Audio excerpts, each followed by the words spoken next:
राष्ट्रीय दल होने के बावजूद बहुजन समाज पार्टी का पिछले लोकसभा चुनाव में उत्तर प्रदेश के अलावा किसी भी दूसरे राज्य में ना कोई सांसद जीता और ना ही उसे उल्लेखनीय वोट मिले। पार्टी ने 16 राज्यों में चुनाव जरूर लड़ा, लेकिन उसे 50% राज्यों में 1% भी वोट नहीं मिले हैं। 7 राज्यों में 2% से कम, जबकि 5 राज्यों में 3 से 5% वोट ही हासिल हुए। उत्तर प्रदेश में ही सर्वाधिक 19.26% मतदाताओं ने हाथी का बटन दबाकर पार्टी के 10 सांसद चुने थे।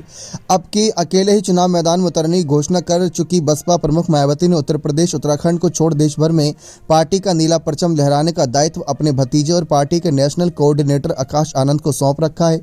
4 दशक पुरानी बसपा की भविष्य में कमान संभालने वाले आकाश के सामने दूसरे राज्यों में पार्टी का खाता खोलने से पहले दलितों में हाथी की पेट बढ़ाने की बड़ी चुनौती हुई।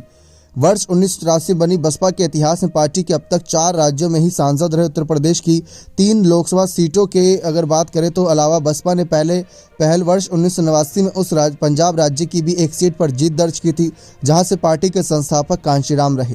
वर्ष 1991 के लोकसभा चुनाव में मध्य प्रदेश और 1998 में हरियाणा में भी पार्टी ने पहली बार खाता खोला था। लोकसभा में पार्टी की सबसे बेहतर स्थिति 1.5 दशक पहले तब थी, जब वर्ष 2007 में उत्तर प्रदेश में अकेले दम पर मायावती के नेतृत्व में बसपा की सरकार बनी थी। बसपा सरकार के दौरान वर्ष 2009 के पार्टी के उत्तर प्रदेश से 20 और मध्य प्रदेश से 1 सांसद चुने गए थे और उसे अब तक के सर्वाधिक 6.17% वोट मिले थे। वर्तमान में पार्टी जिस दौर से गुजर रही है उससे कहीं बेहतर स्थिति में तकरीबन 3 दशक पहले वर्ष 1996 में थी। मायावती ने दूसरे राज्यों में पार्टी की सेहत सुधारने के लिए अपने विश्वास पात्रों को कमान सौंपी तो लेकिन कोई दम न दिखा।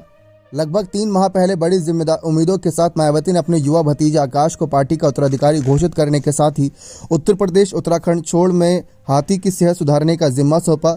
लोकसभा चुनाव में आकाश के सामने देश के कम से कम 24 राज्यों में जनाधार बढ़ाकर पार्टी के पहले के प्रदर्शन को सुधारने की ही बड़ी चुनौती है। दायित्व मिलने के बाद से आकाश दूसरे राज्यों में सक्रिय भी हैं। पार्टी नेताओं का मानना है कि अब युवा आकाश के राज्यों में अंबेडकर, कांशीराम के अनुयायियों और मायावती को जाने मानने वाले, खास तौर से दलित समाज के लोगों के बीच जाने से बुजुर्गों से लेकर युवा भी नीले झंडे के नीचे जुटते दिख रहे हैं, जिससे देर सवेर बसपा के दिन फिर बहुरेंगे। अब आपको क्या लगता है कि क्या आकाश आनंद मायावती की बसपा की वापसी करा पाएंगे या फिर वह पार्टी का और नुकसान कर बैठेंगे? अपनी राय कमेंट सेक्शन में जोड़ दीजिएगा। बहुत बहुत धन्यवाद।